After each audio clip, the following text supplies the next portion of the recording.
안녕하십니까 믿음의 형제자매 여러분.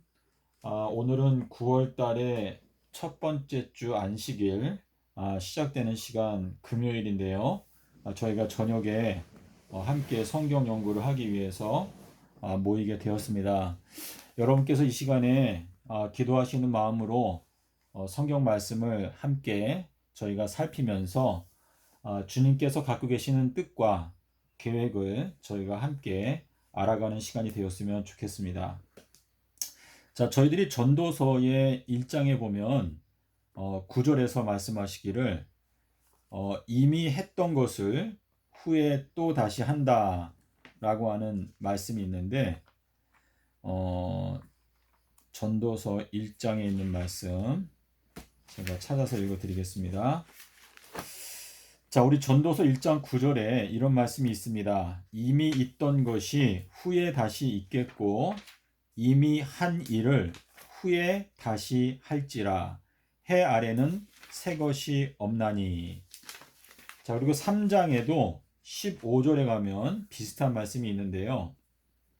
지금 현재 있는 것은 옛적에도 있었고 장래에 있을 것도 옛적에 있었나니 하나님은 이미 지나간 것을 다시 찾으시느니라 라고 하는 말씀이 있습니다. 자, 우리가 예수님의 전도서 3장 15절에 그렇게 기록하고 있는데요. 자, 믿음의 형제자매 여러분, 예수님께서는 내가 곧 길이다 라고 말씀을 하셨는데요. 예수님께서 걸어가신 길을 우리가 알게 되면 우리가 앞으로 걸어가는 길도 역시 깨닫게 될 수가 있습니다. 자, 우리가 말라기서 4장 5절에서 말씀하시기를 내가 여호와의 큰 날이 이르기 전에 내가 엘리야를 보내겠다라고 말씀하셨습니다.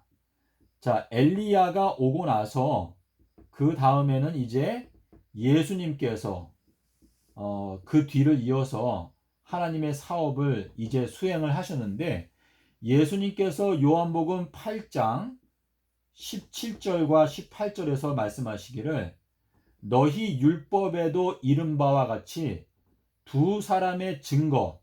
자, 예수님께서 두 증인에 대해서 요한복음 8장 17절에서 언급을 하실 때 너희 율법에도 이른 바와 같이 두 사람의 증거가 참되다고 증거하였으니 하나님 아버지께서 나를 위하여 증거하시고 그리고 나도 또한 나를 위해서 증거를 한다라고 말씀을 하셨는데요. 하나님 아버지께서는 마태복음 17장 5절에 보면 하나님 아버지께서 구름 속에서 말씀하시기를 예수님은 내가 사랑하는 아들이니까 너희들은 내 아들의 말을 들어라 라고 말씀하셨습니다. 자, 그리고 예수님께서는 스스로 말씀하시기를 예수님 자신은 인자라고 말씀하셨는데 인자의 표는 삼낮 삼밤 땅속에서라고 하는 요나의 표적밖에 없다라고 말씀을 하셨습니다. 자, 예수님께서 3년 동안에 공생애를 하시는 동안에 하신 일은 무엇인가? 3년 동안에 12명의 제자들을 양육을 하셨습니다. 자, 예수님께서 3년 동안 12명의 제자를 양육하시고 나서 그 다음에 하늘로 승천하시고 나서 이제 제자들이 오순절 때 성령을 받았습니다.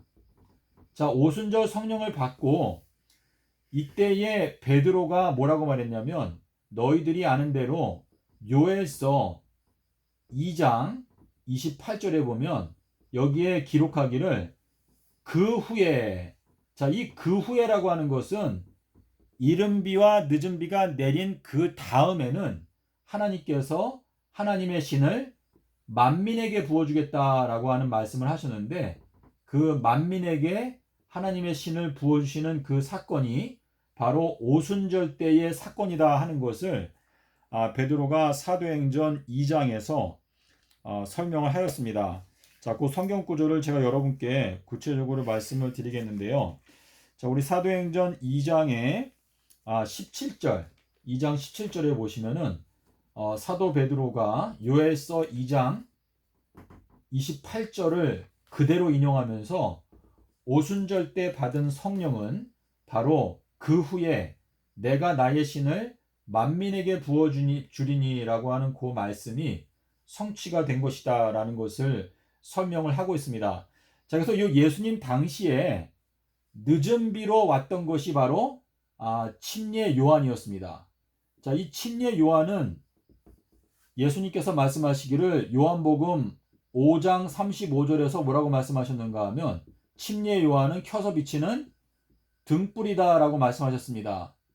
자, 근데 예수님께서 누가복음 11장 36절에서 뭐라고 말씀하셨냐면 이 등불에서는 번개가 비추어 나온다 라고 말씀하셨습니다.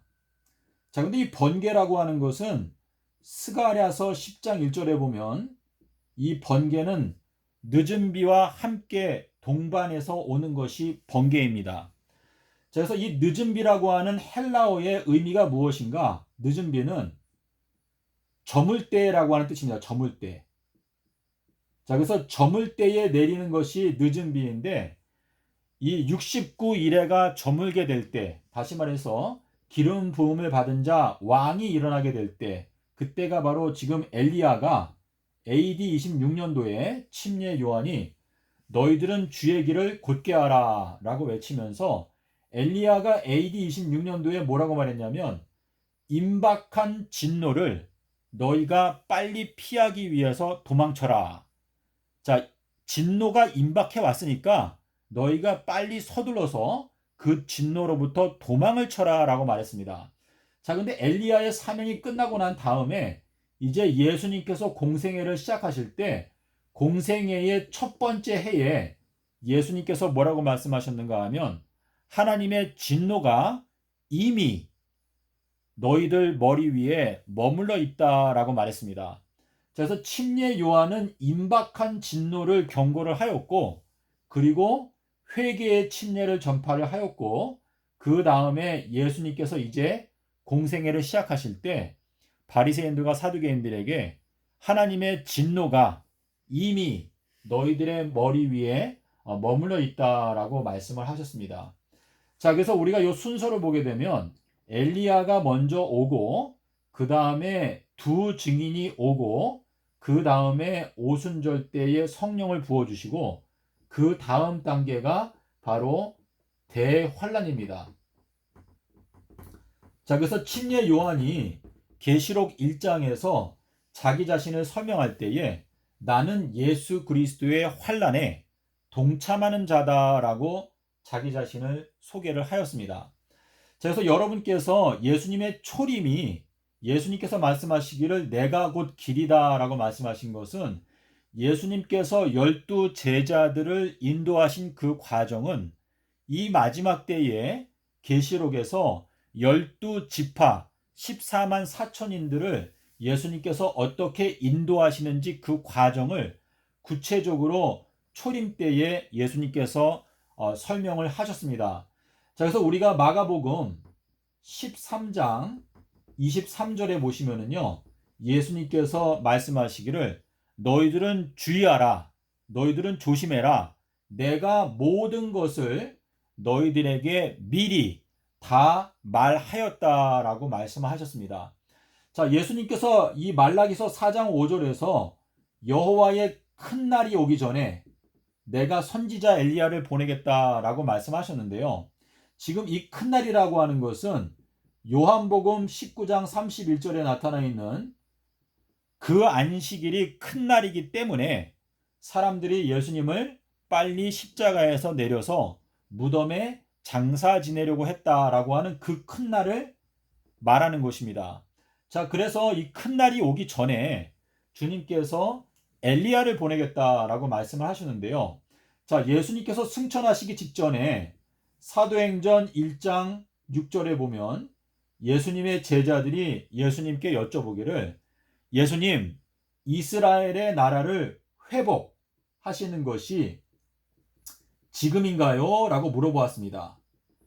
자, 예수님께서 승천하시기 직전에 제자들이 제일 궁금한 건 예수님께서 세우려고 하는 그 나라가 언제 회복이 되는가 하는 것이 궁금해서 예수님께 여쭤보았을 때 이러한 때들과 시기들에 관한 것은 너희들은 알 필요가 없고 아버지께서 자기의 권한에 두셨다라고 말씀하셨는데, 예수님께서 공생애 하시는 동안에 마태복음 17장 11절에서 말씀하시기를, 이제 앞으로 여호와의 큰 날이 오기 전에 엘리야가 오게 될 것인데, 엘리야가 와서 모든 것들을 회복하게 될 것이다 라고 말씀을 하셨습니다. 자, 우리가 시편 110편 1절에 보면은요, 예수님께서 십자가의 고난을 통과하시고 나서 하나님의 보좌에 올라가셔서 그 보좌의 오른쪽에 앉으셨다라고 말했습니다. 그래서 아버지께서 뭐라고 말씀하셨는가 하면, 내가 너의 모든 원수들을 너의 발등상이 되게 할 때까지 너는 나의 오른편에 앉아 있으라 라고 말했습니다. 자, 이 오른편이라고 하는 것은 의로운 편을 말하는 것인데, 자, 너희들은 먼저 그의 나라와 그의 의를 구하라. 자, 이 의라고 하는 것은 예수 그리스도께서 죽음을 통과하고 하나님 아버지께로부터 받은 영원한 생명, 그것이 바로 의의 열매인데, 이 오른편에 앉으셨다라고 하는 것은 하나님 아버지께서 그분의 실수가 없으신 판단력으로 판단했을 때 예수님은 의롭기 때문에 아버지의 오른편에 앉아야 한다라고 하는 결정을 내리셨기 때문에 예수님께서는 하나님의 보좌 오른편에 앉으셨다라고 기록을 하고 있는 것입니다. 자, 예수님께서 마태복음 17장 11절에서 엘리야가 와서 모든 것을 회복하게 될 것이다 라고 하는 이 말씀은, 재림 때에는 엘리야가 와서 모든 회복하는 일을 하게 되는 책임을 맡게 될 것이다 라고 하는 의미가 되겠습니다. 자, 예수님께서 엘리야로 인정했던 사람이 바로 침례 요한인데요. 예수님께서 침례 요한은 선지자보다 훌륭한 자이고 여자가 낳은 자 중에서 침례 요한보다 큰 자가 없다라고 말씀을 하셨습니다.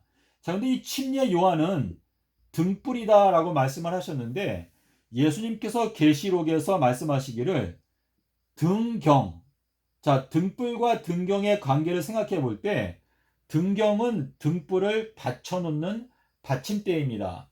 자, 그래서 마태복음 5장 15절에서 예수님께서 말씀하시기를 너희들은 등불을 켜서 등경 위에 두어야 한다라고 말씀하셨는데, 계시록에 나타나는 등경은 7교회 그리고 2증인, 이 7교회와 2증인을 예수님께서는 등경이라고 말씀을 하셨습니다. 그래서 이 마지막 때에 하나님을 섬기는 모든 사람들의 사명은 딱 한 가지로 말해서 바로 등불을 우리가 높이 쳐들어야 한다. 이것이 주님께서 우리에게 직접 말씀하시는 저희들의 사명입니다. 그래서 잃어버린 한 드라크마를 찾기 위해서 저희들은 등불을 켜고 그 드라크마를 찾는다라고 말씀하셨는데, 이 등불 기별이 무엇인가? 침례 요한이 전파했던 그 기별들을 우리가 자세하게 연구하고 그 내용을 깨닫게 되면 저희가 이 마지막 때에 이 침례 요한의 기별을 전하기 위해서 노력하게 되면 저희들 각자가 사실상 엘리야의 사명을 감당할 수 있게 되는 것입니다. 자, 침례 요한이 외친 것은 주의 길을 곧게 하라. 이것이 핵심적인 기별인데요. 주님의 길은 삼낮 삼밤 땅속에서밖에 없다라고 예수님께서 말씀하셨습니다.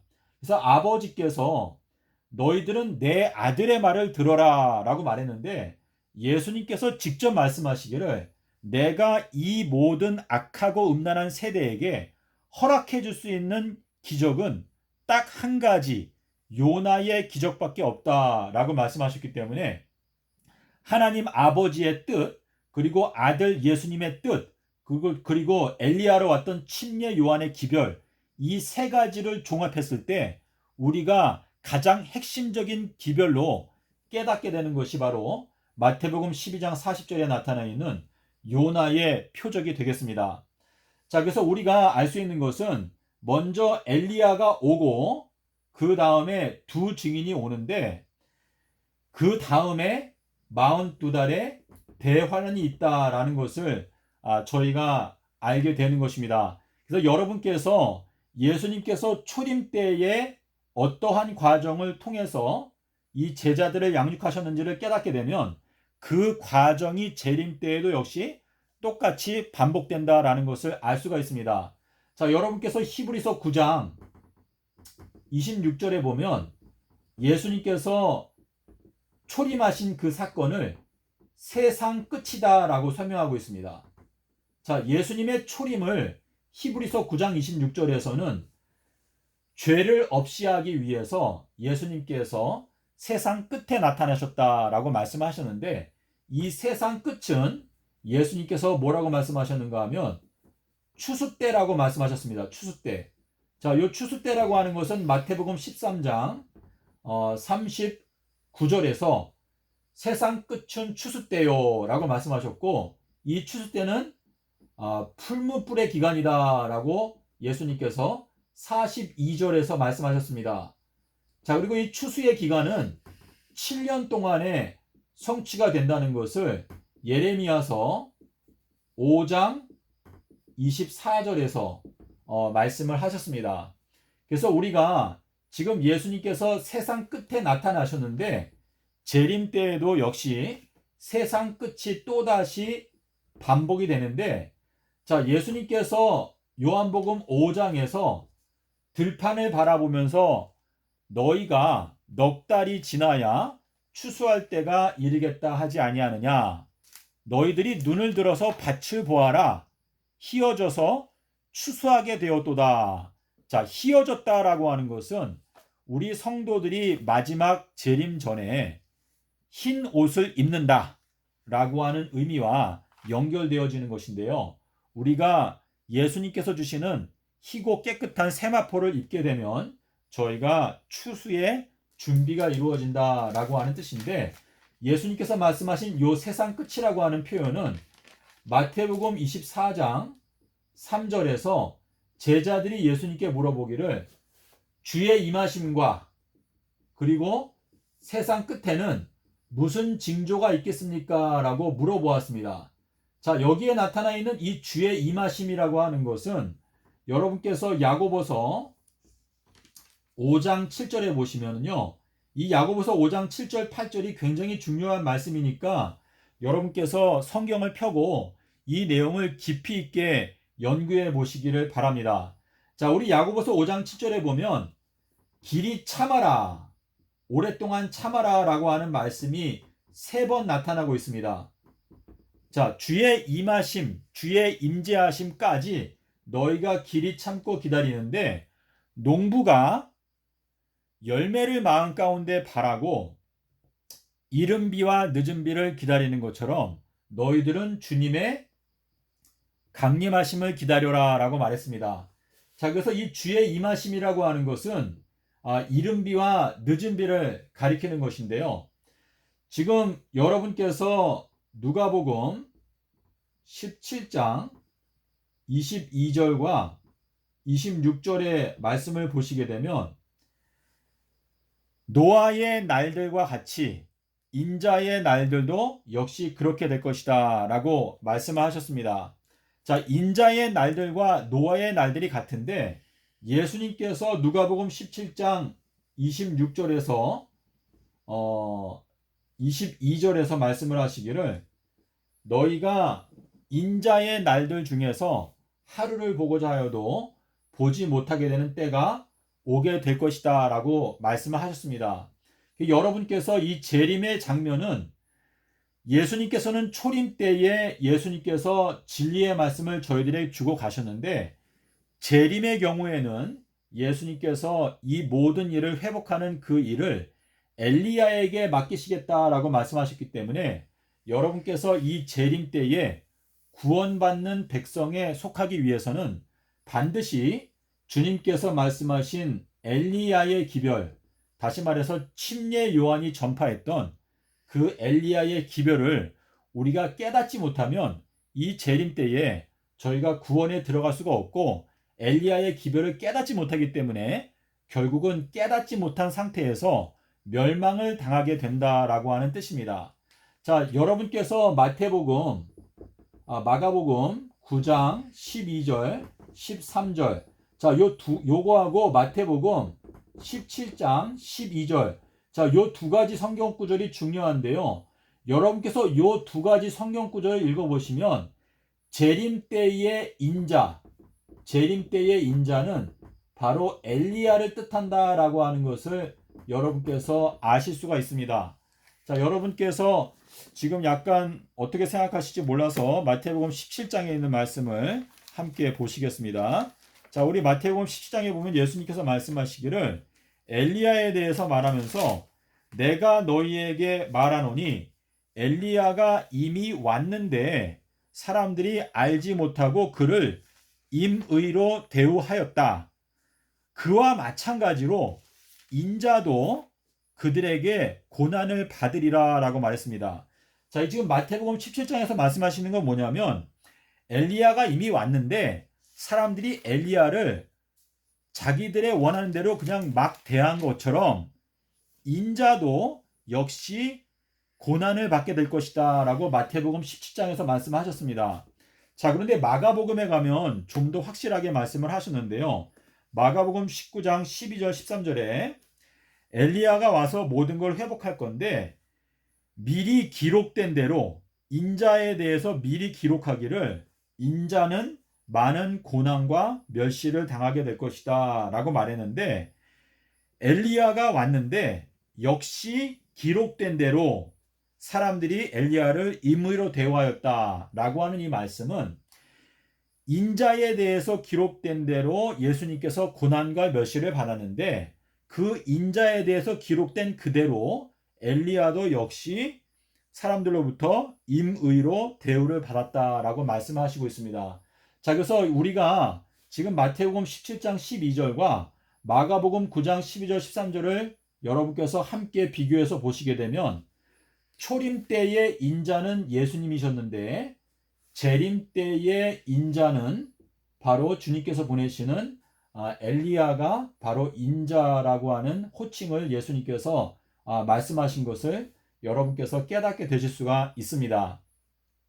자, 그래서 우리가 지금 이 계시록에 나타나 있는 엘리야는요, 계시록 12장 5절에 나타나 있는 여기에 보면은 뭐가 나오죠? 철장 남자가 나오죠. 자, 이 철장 남자가 만국을 어떻게 한다고 그랬죠? 만국을 목양한다고 말했습니다. 목양. 자, 이 목양이라고 하는 헬라어 단어는요, 목자한다라고 하는 뜻이거든요. 자, 그러면 우리가 마태복음에 있는 말씀을 가서 보시겠습니다.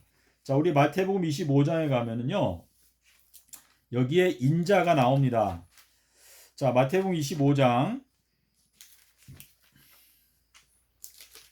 31절부터 우리가 함께 보시겠습니다. 인자가 영광으로 모든 천사와 함께 올 때에 자기 영광의 보좌에 앉으리니 모든 민족을 그 앞에 모으고. 자, 여기에 나오는 이 모든 민족은 원어를 보시면은 만국입니다. 만국. 자, 그래서 지금 우리가 보는 곳이 마태복음 25장 31절인데요. 자, 모든 민족을 그 앞에 모으고 각각 분별하기를 뭐라고 그랬죠? 목자가. 자, 여기에 목양이라고 하는 단어가 나옵니다. 목자. 자, 요 목자라고 하는 요 단어는 계시록 12장 5절에 나타나 있는 만국을 목양한다, 다스린다라고 하는 단어랑 같은 단어인데요. 만국을 모으고 각각 분별하기를 목자가 양과 염소를 분별하는 것 같이 하여. 양은 어느 쪽에? 양은 오른쪽에, 그리고 염소는 왼쪽에 두겠다라고 이렇게 말씀을 하시고 있습니다. 자, 그때에 우리 34절에 보면 임금께서 뭐라고 말씀하시죠? 임금께서 말씀하시기를 오른편에 있는 자들에게 내 아버지께 복받을 자들이여, 너희들을 위하여 영세전부터 예비되어 있었던 나라를 상속하라 라고 말씀하시는데요. 여기에 말씀하시는 요 임금은 예수님을 말합니다. 예수님께서 빌라도에게 이제 빌라도인지 제 기억이 정확하지 않은데 예수님께서 말씀하시기를 내가 바로 임금이다라고 이렇게 말씀하셨습니다.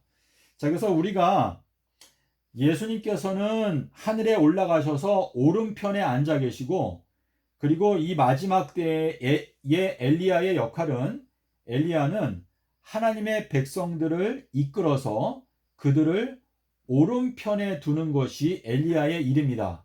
그래서 엘리야가 중간에 서서 양은 엘리야의 오른쪽에 두고 염소는 양의 왼쪽에 두는데 오른편은 예수 그리스도의 편을 말하고 그리고 이 염소의 편은 예수님께서 말씀하시기를 마귀와 그 사자들을 위하여 예비된 영영한 불에 들어가라. 그래서 좌편은요 바로 마귀의 편이라는 것을 저희가 알 수가 있습니다.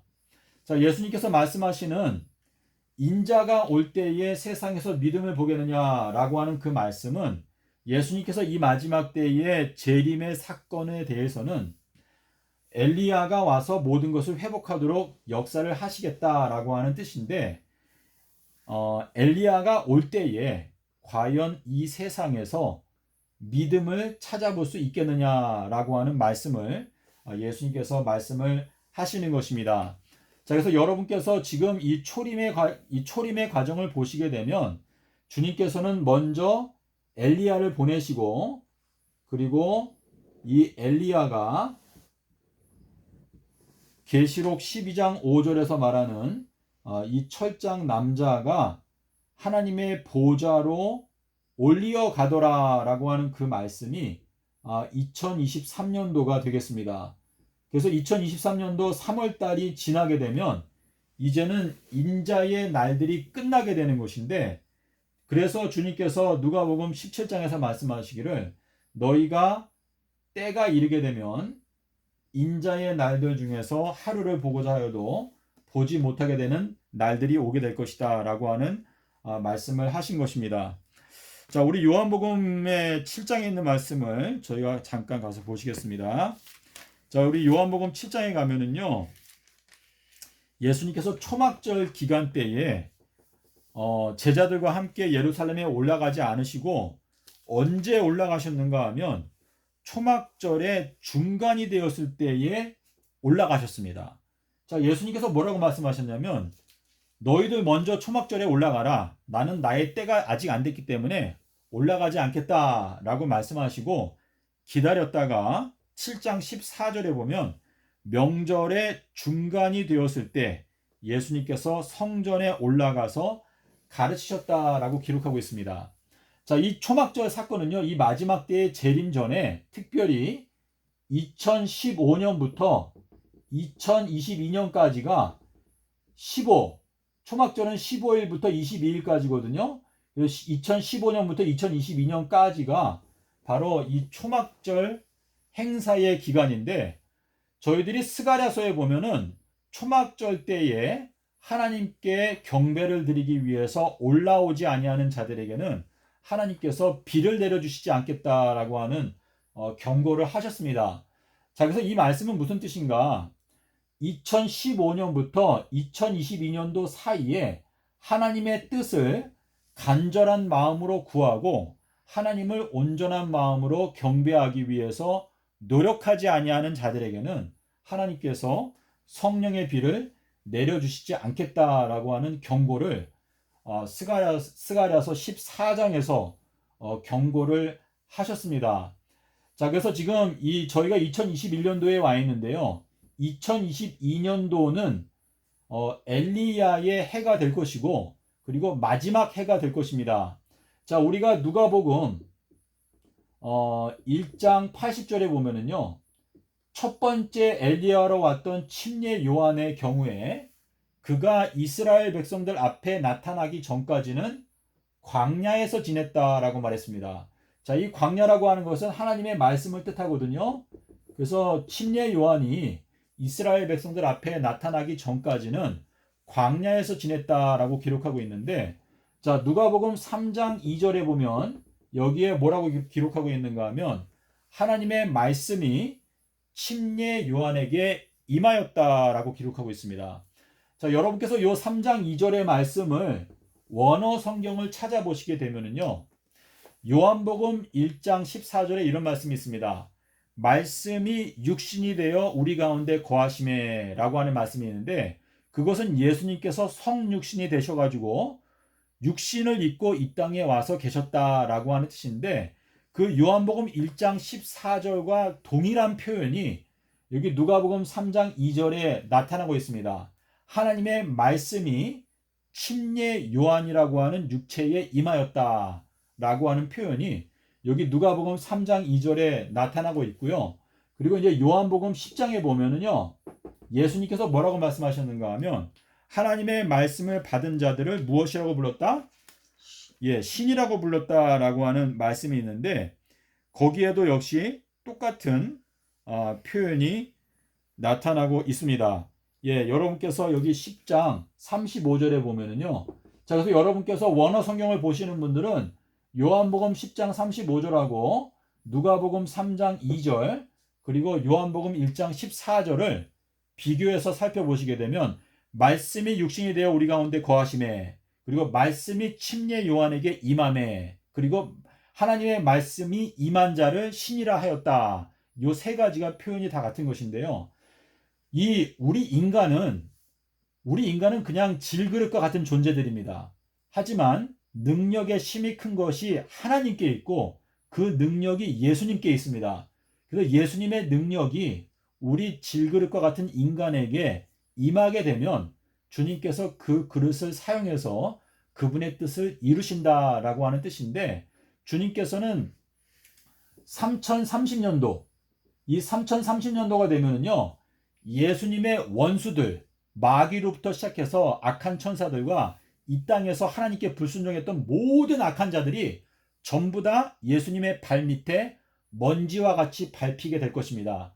근데 그러한 일이 성취가 될 때까지 주님께서는 보좌에 앉으셔서 하늘과 땅의 모든 권세를 쥐고 이 온 우주를 통치하시는데, 그 기간 동안에는 주님의 종들이 주님을 봉양하고 주님을 섬긴다라고 하는 뜻인데, 이 마지막 때에 주님께서 재림 때에 말씀하신 것은 내가 엘리야를 시켜서 그 엘리야가 이 모든 일들을 회복하는 것을 그가 맡아서 하도록 내가 그를 통해서 역사하겠다라고 하는 말씀을 지금 누가복음 3장 2절에서 말씀을 하시고 있는 것인데, 이 누가복음 3장 2절이 재림 때에는 바로 2022년도에 성취가 될 것입니다.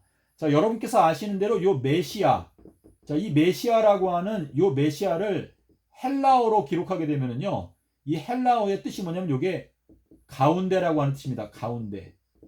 자, 요 가운데라고 하는 의미가 무엇인가?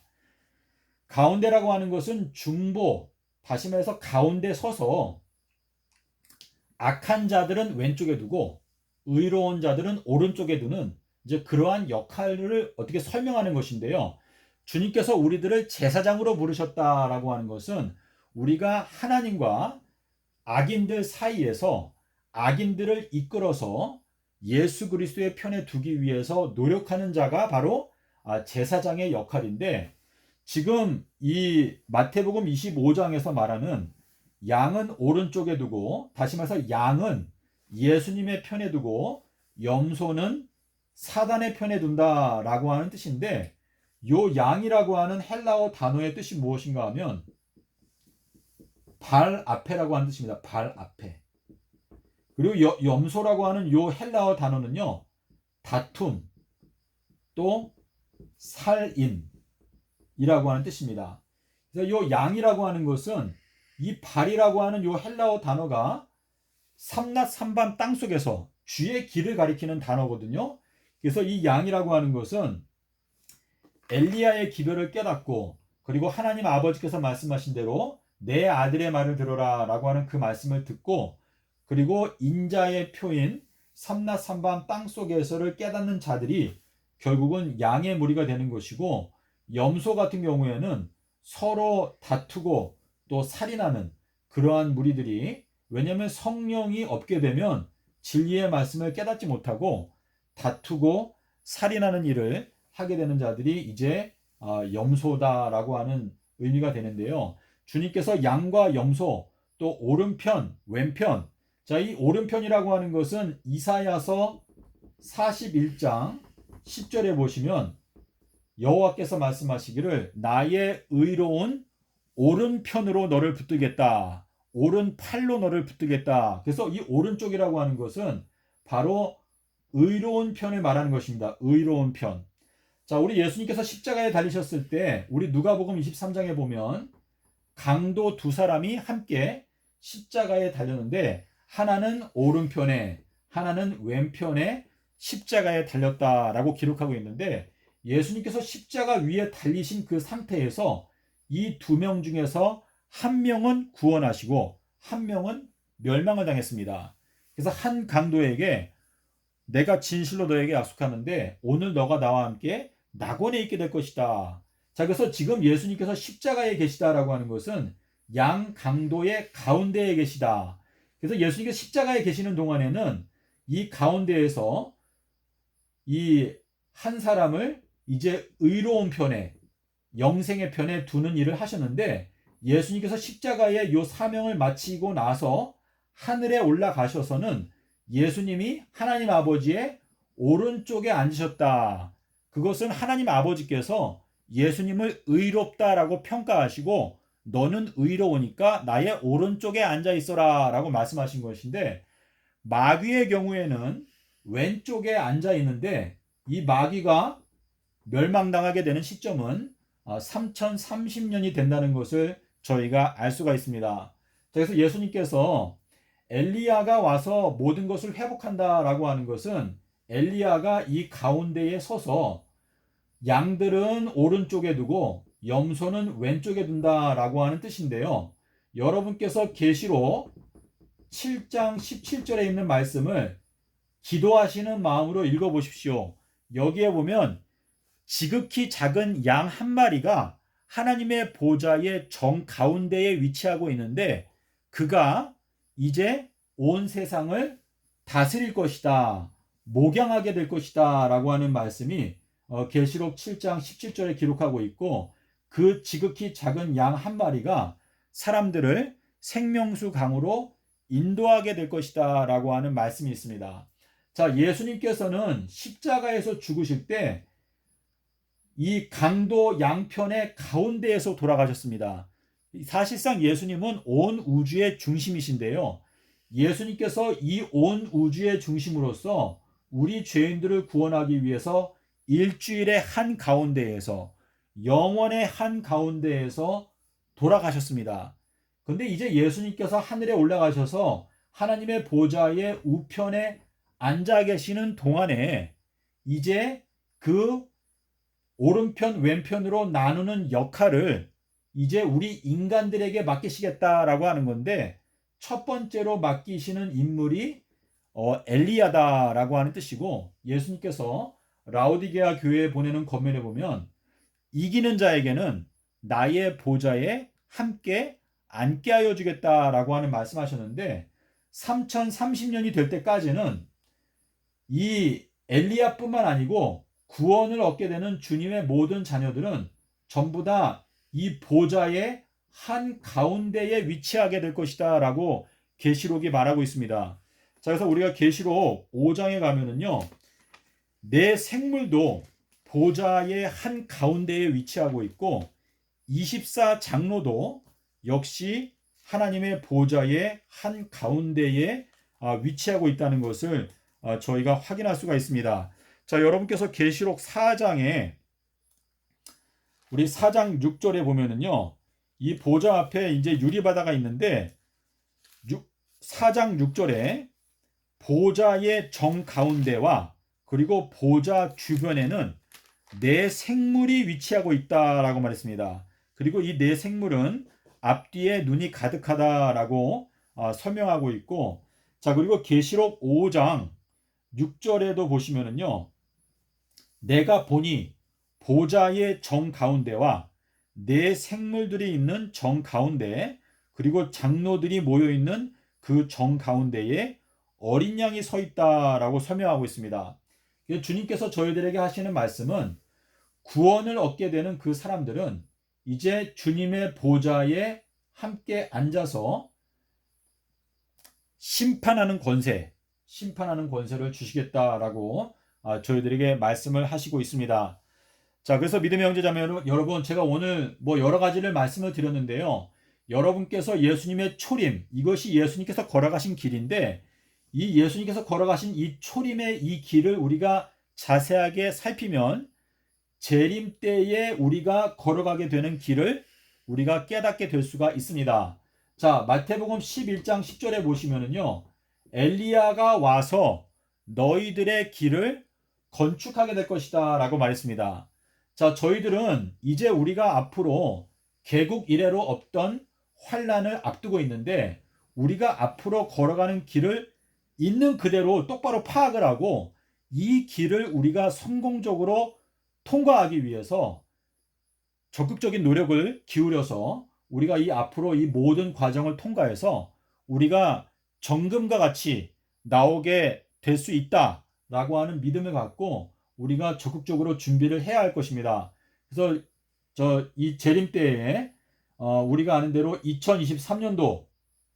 2023년도에는 방주의 문이 닫히고 그때부터 2029년까지 이제 주님께서 풀무불과 같은 평소보다 7배가 더 뜨거운 풀무불과 같은 날들이 오게 될 것이다 라고 말씀하셨습니다. 부디 여러분께서 이 내용을 구체적으로 기도하시면서 살핌으로 주님의 뜻을 분명하게 알고 이 마지막 때에 엘리야의 기별을 깨달아서 우리가 엘리야의 기별을 받아들일 뿐만 아니라 우리 각자가 엘리야의 사명감을 갖고 주님의 뜻을 이루기 위해서 노력하게 되는 여러분과 저가 되었으면 좋겠습니다.